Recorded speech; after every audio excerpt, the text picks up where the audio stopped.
Item number: SCP-003. Object Class: Euclid. Special Containment Procedures: SCP-003 is to be maintained at a constant temperature of no less than 35 degrees Celsius and ideally kept above 100 degrees Celsius. No living multicellular organisms of category IV or higher complexity may be allowed to come into contact with SCP-003. In event of total power failure, if SCP-003-1 begins to increase its mass, assigned personnel must engage in skin contact with SCP-003-1. Ideally, personnel may use their body heat to return SCP-003-1 to above the critical temperature. However, skin contact must be maintained even in event of SCP-003 reaching activation temperature, lasting at minimum until SCP-003-1 advances fully to its second growth stage.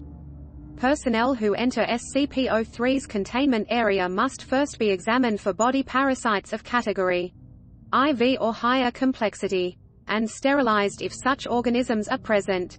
All personnel who have come in physical contact with SCP-003-1 are to immediately report for sterilization afterwards. SCP-003-1 must not be removed from SCP-003-2 except in case of emergency procedures detailed above.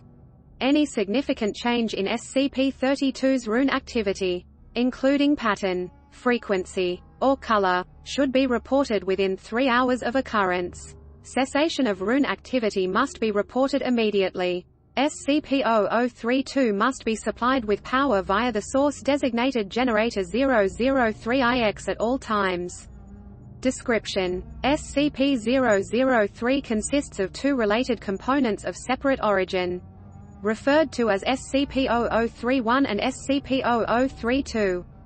SCP-003-1 appears to be composed of chitin, hair, and nails of unknown biology, arranged in a configuration similar to that of a computer motherboard. Testing reveals SCP-003-1 to predate earliest known circuit boards by a factor of thousands of years. SCP-003-1 is considered sentient but not actively dangerous except under certain conditions. SCP-003-1 was found on a stone tablet.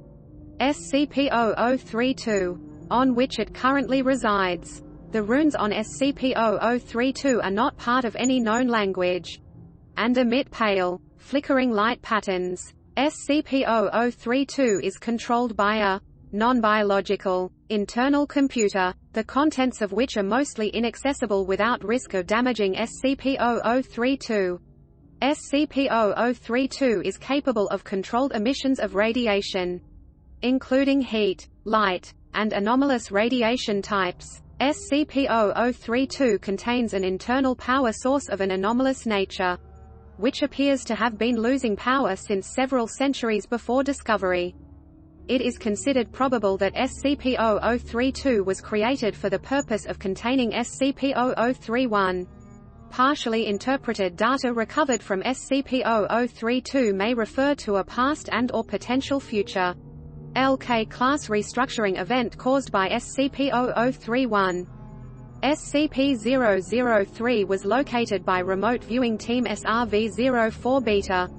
It appears possible that SRV-04 Beta was deliberately contacted by SCP-003-2. Other organizations have also been alerted to SCP-03's existence, possibly by similar means. Despite this activity, SCP-003-2 does not appear to be sentient, based on its lack of reaction to M03 Gloria analysis and procedures. When SCP-003 drops below the temperature of 35 degrees Celsius, both components react. First, SCP-003-1 enters a growth state characterized by an exponential increase in mass. This growth state consists of 2 stages. In both stages, SCP-003-1 partially fuels its growth by converting matter around it, starting with any surrounding inorganic material, including atmospheric elements, then non-living organic material, including cells of dead skin, hair, chitin, enamel, keratin, and other biological materials. The first stage is always the same. SCP-003-1 will first increase its mass, then take a form similar in shape to an ophiuroid brittle star, of 15 meters in diameter, including what appears to be a central processor of 3 meters in diameter. It will form sensory organs that appear to scan its surrounding environment, and will partially convert the area around it to an unidentified anomalous substance. SCP-003 seems immune from conversion.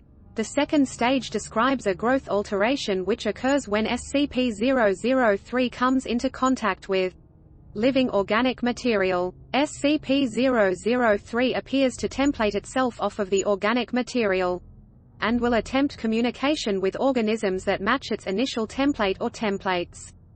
In its second stage, SCP-003 may pause, slow or change its growth, and will also convert inorganic and non-living organic elements into functionally similar structures, while anomalously altering their physical makeup.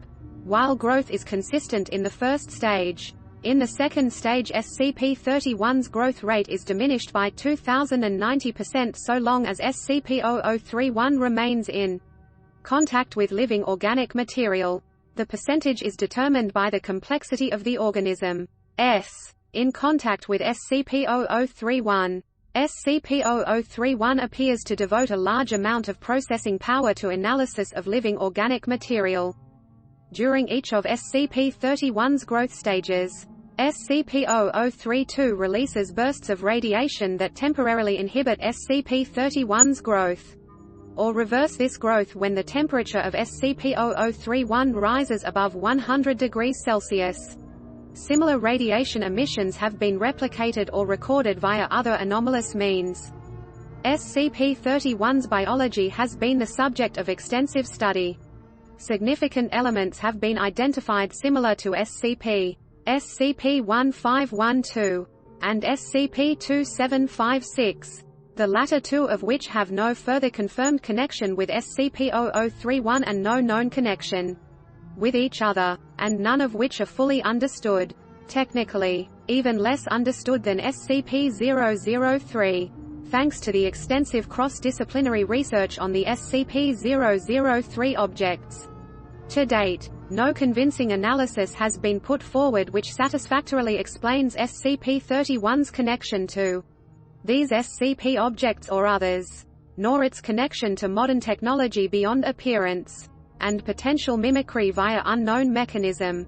Addendum 00301, acting on information gathered from linguistic analysis of SCP-32's runes and comparative data analysis. Research Team M03 Gloria has managed to establish a link between SCP-003 and data expunged. For analysis of functions, SCP-003 must now be considered sentient, and is to be kept a minimum of 1 km from data expunged, and the resulting byproduct at all times. Addendum 00302, SCP-32's power loss has been exacerbated by the procedures performed by M03 Gloria. On orders of 0510, M03 Gloria will continue procedures. Addendum 00303, during M03 Gloria procedures, SCP-003 doubled its mass and began rapid structural growth. Temperature was immediately returned to 100 degrees Celsius.